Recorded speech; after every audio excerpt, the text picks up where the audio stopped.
Olá, meu nome é Rodrigo Farias e hoje nós faremos um pequeno estudo sobre o tema dos falsos e verdadeiros profetas segundo a doutrina espírita.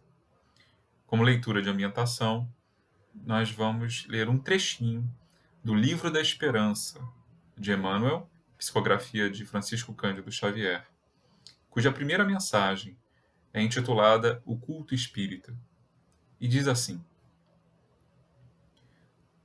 Não penseis que eu tenha vindo destruir a lei ou os profetas. Não os vim destruir, mas cumpri-los. Isso é Jesus, em Mateus, capítulo 5, versículo 11. Assim como Cristo disse, não vim destruir a lei, porém cumpri-la, também o Espiritismo diz, não venho destruir a lei cristã, mas dar execução.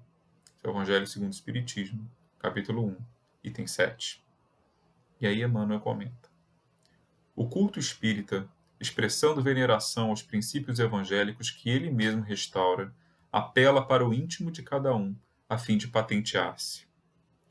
Ninguém precisa inquirir o modo de nobilitá-lo com mais grandeza, porque reverenciá-lo é conferir-lhe força e substância na própria vida. Mãe, aceitarás os encargos e os sacrifícios do lar, amando e auxiliando a humanidade, no esposo e nos filhos que a sabedoria divina te confiou. Dirigente, honrarás os dirigidos. Legislador, não farás da autoridade instrumento de opressão. Administrador, respeitarás a posse e o dinheiro, empregando-lhes os recursos no bem de todos com o devido discernimento. Mestre, ensinarás construindo. Pensador, não torcerás as convicções que te enobrecem. Cientista, não te... Cientista, perdão. Cientista, descortinarás caminhos novos, sem degradar a inteligência. Médico, viverás na dignidade da profissão, sem negociar com as dores dos semelhantes. Magistrado, sustentarás a justiça. Advogado, preservarás o direito. Escritor, não molharás a pena no lodo da viciação, nem no veneno da injúria. Poeta, converterás a inspiração em fonte de luz. Orador, cultivarás a verdade. Artista, exaltarás o gênio e a sensibilidade sem corrompê-los. Chefe, serás humano e generoso, sem fugir à imparcialidade e à razão. Operário, não furtarás o tempo, envelhecendo a tarefa. Lavrador, protegerás a terra. Comerciante, não incentivarás a fome ou o desconforto a pretexto de lucro. Cobrador de impostos, aplicarás os regulamentos com equidade. Médium, serás sincero e leal aos compromissos que abraças, evitando perverter os talentos do plano espiritual no profissionalismo religioso. O culto espírita possui um templo vivo em cada consciência, na esfera de todos aqueles que lhe esposam as instruções, de conformidade com o ensino de Jesus. O reino de Deus está dentro de vós. E toda a sua teologia se resume na definição do Evangelho, a cada um por suas obras. À vista disso, prescindindo de convenção pragmática, temos nele o caminho libertador da alma, educando-nos raciocínio e sentimento, para que possamos servir na construção do mundo melhor. Emmanuel.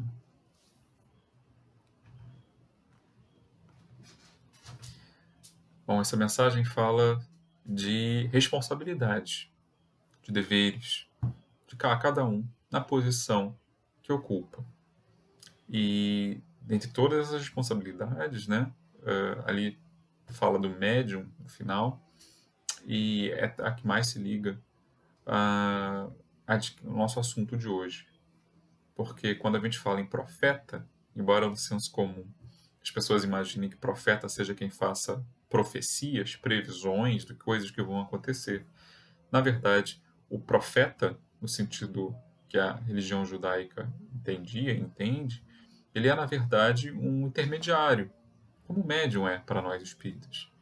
No caso do profeta, trata-se de um emissário, um mensageiro de Deus, alguém que traz a palavra, uma mensagem vinda de Deus. No Antigo Testamento, os profetas, muitas vezes, eram aqueles que desafiavam governantes, desafiavam os costumes corrompidos, né, do povo. Eram aqueles que, às vezes, se arriscavam a perigos e maus tratos para levar uma mensagem muito importante. Uma mensagem de correção, de arrependimento, de advertências, as mais variadas. Né? Eram aqueles que denunciavam os erros, as distorções que o povo hebreu, então, estava vivendo. Como diz um místico judaico, um místico judeu, Abraham Heschel, que tem um estudo fabuloso sobre os profetas eram hipersensíveis ao mal, no sentido de que aquilo que os outros já achavam normal, costumeiro, banal até, né, mesmo sendo ruim, os profetas achavam intolerável. A mensagem deles é de rejeição ao erro e de mostrar também um caminho de penitência, um caminho melhor do que aquele que estava sendo seguido pela população em geral. Para nós, espíritas, os profetas também são mensageiros de Deus. Né? O maior deles, né, o maior desses mensageiros, sendo o próprio Jesus, né? Que é o nosso, lá no Livro dos Espíritos, pergunta 625, nosso guia e modelo maior, né? O nosso guia mais perfeito que nós temos aqui na Terra para seguir. Mas é claro que antes e depois de Jesus, houve muitas pessoas, e há ainda, que se dizem portadoras de uma mensagem divina. Algumas delas, de fato, são. Né, trouxeram mensagens muito boas, que contribuíram para a elevação, para o aperfeiçoamento da humanidade, em alguma medida. Né. Outras, nem tanto. Por isso, né, o próprio Cristo, há 2000 anos, já advertia aos seus seguidores, né, de que tomassem cuidado com falsos cristos e falsos profetas que apareceriam no futuro, dizendo que, se apresentando como se fossem ele mesmo, ou trazendo algum e reivindicando que fossem cridos, que fossem reconhecidos como autoridade por causa disso. E esse é um ponto que é muito importante, porque Jesus também disse, quando mandou seus discípulos para pregar em várias partes, ele também falou que deveriam, esses discípulos, serem puros como as pombas, mas astutos como as serpentes. Ou seja, eles deveriam ter suas cautelas também, não deveriam ser ingênuos. Né? Ser bondoso é uma coisa, ser ingênuo é outra. E por isso mesmo eles deveriam tomar cuidado com os perigos que surgiriam no caminho. E entre esses perigos existem esses falsos profetas, esses falsos mensageiros de Deus. Né?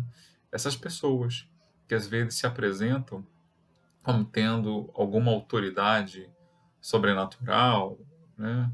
Ou pessoas que, às vezes, as palavras, né, a mensagem em si, pode ser até boa, mas não sabem usar a autoridade que acabam adquirindo sobre os outros de uma maneira positiva, de uma maneira que efetivamente faça o bem para essas pessoas. Né? A história é repleta de casos assim. Na própria época de Jesus, havia muitos líderes, né, por assim dizer, cada um com seu séquito de seguidores, que se diziam se diziam o Messias. Né? Havia muitos Messias. Por isso que algumas pessoas estranhavam, né, Jesus como mais um Messias, né, ou relutavam em reconhecê-lo como tal, porque já havia tido outros antes e continuou tendo depois. Né? E muitas vezes naquela época, esses Messias, entre aspas, eles eram, na verdade, estavam preocupados com uma libertação política, estavam preocupados em expulsar os invasores romanos que dominavam ali naquela época a região ali da Palestina. Não tinham realmente uma mensagem espiritual, né? Mas atraíram e seduziram, por assim dizer, muitas pessoas com essa reivindicação e, no caso, lá da época de Jesus, não raro isso levava a revoltas revoltas mesmo, né, no sentido de revolta militar, né, que terminaram em verdadeiros massacres. Emmanuel relata uma, né, no seu livro Há 2000 anos, né, a destruição de Jerusalém, que ele era um desses casos. Mas o tempo passou e esses falsos profetas continuaram aparecendo. Ainda hoje a gente ouve falar de muitos casos, né, de pessoas, alguns deles até médiums mesmo, né, reconhecidos como médiums, que aparecem, chamam muita atenção, né, ganham todo tipo de seguidor, atraem muita gente, às vezes fazem coisas boas até de início, mas que depois a gente fica sabendo que não conseguem se manter à altura da missão que dizem ter. Exploram outras pessoas, veem a sua atuação como uma forma de conseguir lucros, às vezes abusam, cometem crimes, né, crimes até graves, contra os outros, e isso é realmente lamentável, o que mostra que não eram exatamente aquilo tudo que pretendiam ser. Não eram mensageiros de Deus no sentido amplo. Talvez tivessem até algum talento, alguma tarefa a desempenhar, mas não se mostraram à altura disso. E, lamentavelmente, muitas vezes não caem sozinhos. Levam consigo outras pessoas vitimadas ou pela decepção, por terem apostado e acreditado tanto em alguém que não se mostrou à altura disso, que não correspondeu devidamente. Às vezes levam, como me citei, né, até em casos extremos, a perda de vidas mesmo, né? Há grupos terroristas até que seguem pessoas que se dizem religiosamente inspiradas, que se dizem mensageiros da divindade. Há muitos casos realmente trágicos. Por isso, o Evangelho segundo o Espiritismo, lá no capítulo 21, né, fala de falsos cristos e falsos profetas. E uma mensagem em particular, que vale destacar, dada pelo Espírito Luís, em Bordeaux, 1861, ele, não vou citá-la toda, né? Eu vou só citar um trecho. Ele ensina a gente como devemos reconhecer esses falsos profetas, né? Ele diz assim, segundo parágrafo: é assim, meus irmãos, que deveis julgar, são as obras que deveis examinar. Se os que se dizem investidos de poder divino revelam sinais de uma missão de natureza elevada, isto é, se possuem no mais alto grau as virtudes cristãs e eternas, a caridade, o amor, a indulgência, a bondade que concilia os corações, se, em apoio às palavras, apresentam os atos, podereis então dizer: estes são realmente enviados de Deus. A gente tem uma referência grande, né? Um modelo, como eu citei, que é Jesus. Jesus é o nosso maior modelo, segundo o Livro dos Espíritos, né? O modelo mais perfeito na Terra que a gente possa aspirar e seguir. E quais eram as características dominantes de Jesus, né? O que ele ensinou, assim, de mais importante e de especial? A caridade, o perdão, né? A não violência, mesmo quando era firme e enérgico denunciando as injustiças que ele testemunhava, particularmente aquelas ligadas ao mau uso da religião, né, ao mau uso do nome de Deus para fins pouco nobres, né, a exploração das pessoas em nome da religião. Isso ele se punha contra. Mas ele não se punha contra pelo uso da violência. Né? Energia é uma coisa, violência é outra muito diferente. Mesmo na passagem lá que se fala que ele derrubou as barraquinhas no templo, aquilo na verdade, se a gente for ver, aquilo tem um significado profético, e mesmo ali não há nada sobre violência física contra ninguém. Era uma, vamos dizer assim, uma palavra de hoje, né? Era uma performance, né? Que provavelmente foi reconhecida por vários das testemunhas. Aí, era um protesto, mas não era um ato de violência, porque Jesus, mesmo Jesus, né, que denunciava, por exemplo, os abusos cometidos por fariseus e saduceus, era o mesmo Jesus que sempre ia jantar com eles e os recebia, né? Era o mesmo Jesus que aceitava entre seus seguidores cobradores de impostos, que eram pessoas profundamente mal vistas, né? Aceitava mulheres ditas, né, segundo a tradição, não há registro disso, mulheres ditas de má vida, né, pela sociedade em volta, aceitava até mesmo radicais nacionalistas, né, hiperpolitizados de grupos violentos, como o Simão o Zelota, né, que era um grupo judaico lá que visava a expulsão dos romanos, no sentido militar mesmo da coisa. Tá? O grupo, os seguidores de Jesus tinham de tudo. Ele aceitava todo mundo. Ele jamais rejeitava alguém a princípio. Tanto é assim que mesmo Judas, né, que viria traí-lo e entregá-lo até o último momento, Jesus o chamou de amigo. Né? Isso é um sinal de grandeza. E esse é o nosso modelo. Então, aqueles que se dizem profetas, por assim dizer, a gente tem uma referência, né, com que comparar. Eles parecem, em alguma medida, eles seguem dentro das possibilidades de cada um, é claro. Né? Todos temos nossas imperfeições, todos temos nossas dificuldades. Nenhum de nós é perfeito, não estaríamos aqui na Terra, no mundo de provas e expiações. Mas nossa referência é Jesus. Né? Os que se dizem profetas seguem o modelo de Jesus? São bons? Se dedicam ao bem do próximo? São pessoas abnegadas? São pessoas que falam, são verdadeiras, falam a verdade. Né? São pessoas que, de fato, nos ajudam com sua mensagem e, sobretudo, com seu exemplo pessoal. Nos inspiram a seguir esse caminho da perfeição que Jesus mostrou para a gente, nos deixou de legado, ou não. Porque há muitos que têm boas mensagens, palavras, mas o seu modo de vida, o seu exemplo, né, o que efetivamente eles ensinam com o que fazem, não vão nessa linha, seguem outras linhas. E aí, a própria mensagem, né, do Luís diz: desconfiai, porém, das palavras melífluas, palavras muito doces. Desconfiai dos escribas e dos fariseus que oram nas praças públicas, vestidos de longas túnicas, aqueles que gostam de aparecer, que gostam de ser vistos, que muitas vezes aparecem em ato contrito, mas sempre com uma câmera ali acompanhando, né? Que são muito bons de publicidade nesse aspecto. Desconfiais dos que pretendem ter, isso é importante, o monopólio da verdade. Aqueles que dizem: o único caminho que serve é o meu.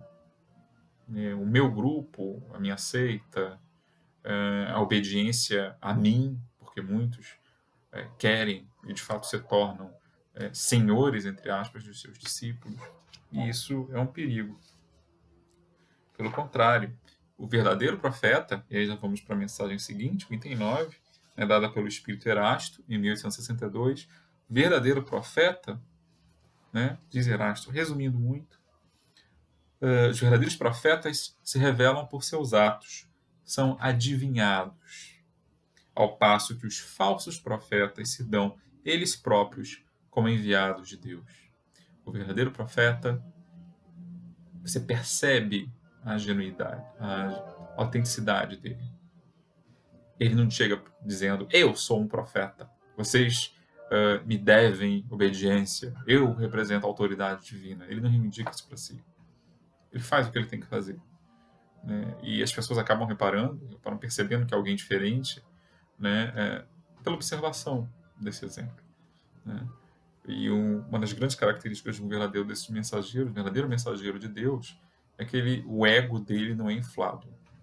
Ele não está fazendo aquilo por uma questão de gratificação pessoal, por vaidade. Né? Ele faz aquilo porque ele entende que aquilo é importante. É uma missão a cumprir. Então, não é uma questão de ego. O falso profeta muitas vezes se perde justamente, ou se revela justamente por isso. Pelo ego, pela vaidade, pela necessidade constante de estar sempre rebatendo todas as críticas que recebe, pela necessidade constante de atacar quem não segue, quem não crê nele, porque ele se sente diminuído. Isso corrompe, isso é influência da vaidade, isso é influência do personalismo. não é se pôr como um servo de Deus, porque o verdadeiro profeta, ele leva a sua mensagem porque ele entende que aquela mensagem é levar o bem, em alguma medida, para as pessoas. Então ele é um servo, ele é um servidor. Ele não está ali para ser engrandecido, ele não está ali para que o adorem, para que o venerem, nada disso, né? Se as pessoas decidirem fazer isso, é por conta delas, ele não procura alimentar disso, muitas vezes ele até foge desse tipo de coisa. E isso é uma grande indicação da autenticidade de uma liderança com esse sentido de missão espiritual, de um grande missionário, né? Devemos, pois, ter muito cuidado com isso. Isso não vale apenas para questões propriamente espirituais, porque essa relação de autoridade, né, uma autoridade que é muito admirada, que as pessoas acabam se tornando seguidoras dela, isso vale para todos os campos, vários campos da vida, né? Há, entre aspas, profetas da religião, sim, mas também há profetas, entre aspas, na política, em outros ramos da atividade humana. E em todos esses campos, a mensagem é sempre a mesma. O exemplo, os atos, aquilo que efetivamente é feito.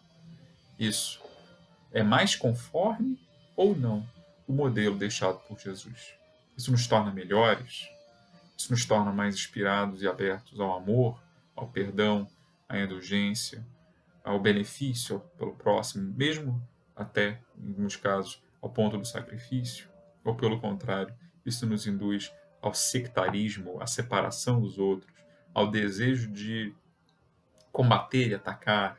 Isso nos leva até, muitas vezes, ao ódio, à violência, né, à arrogância de nos acharmos melhores que os outros. Qual é o sentido que esse profeta, por assim dizer, essa mensagem que ele traz, ele nos está levando, né? E isso é uma cautela que nós devemos ter, porque sempre haverá, né, muitos falsos profetas, muitos cantos de sereia por aí querendo nos seduzir. E nós, como espíritas, nós devemos entender que, em última instância, o responsável pela nossa jornada evolutiva somos nós mesmos. Então, cada escolha que nós fazemos, os modelos que queremos seguir, né, as lideranças que nós elegemos para nós, isso é da nossa responsabilidade, né? E muitas vezes, se escolhermos errado isso, nós poderíamos estar perdendo tempo, perdendo nossos recursos, nos prejudicando e, quem sabe, até prejudicando outros também, por uma escolha equivocada. Então, procuremos sempre ter essa pedra de toque, esse critério de distinção. É pelo caminho do Cristo, de fato, que eu estou sendo guiado, que essa mensagem, que esse modelo que me é apresentado está me levando, ou, pelo contrário, é por um caminho diferente, que vai na contramão da mensagem do Cristo. Isso vale para líderes políticos, líderes religiosos, para médiuns, revelações espirituais de todo tipo, enfim, todo tipo de interação humana. E é uma coisa da qual a gente não deve nunca se esquecer. Sejamos puros como as pombas, mas astutos como as serpentes. Porque ainda vivemos num mundo de provas e expiações, em que todos temos imperfeições para superar, todos nós. Até aqueles que têm, de fato, coisas boas a passar, né? Por isso mesmo, devemos também ter cuidado com aquilo. Às vezes a mesma pessoa tem características excelentes, ela é um modelo excelente no campo de atividade, mas não vai tão bem assim em outra, né? Isso é compreensível, tá? Faz parte de todos nós. Então não devemos endeusá-las. Devemos sim ter o discernimento por nós mesmos de perceber aquilo que é bom e nisso segui-los. E naquilo que não for, né, a gente ignora, né, procura um modelo melhor, sem endeusamento, sem submissão, né, espiritual, sem criarmos para nós ídolos, no sentido bíblico mesmo, de adorar ídolos. Mas o que Deus nos oferece são modelos, exemplos, apoios. E nós mesmos podemos ser, sem percebermos até, modelos, ídolos e apoios para outras pessoas. Então a gente tem que ter cuidado com isso também, não é? Mas isso já é uma questão que a gente pode destrinchar em outro momento. Por hora, fica aqui.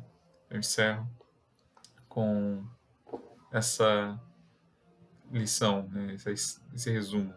Procuremos ver se o caminho que nos é mostrado por aqueles que se dizem líderes, que se dizem modelos, que se dizem condutores, é realmente o caminho do Cristo, porque ele sim é o nosso guia, nosso condutor, né, o nosso orientador maior. Muita paz a todos e até a próxima.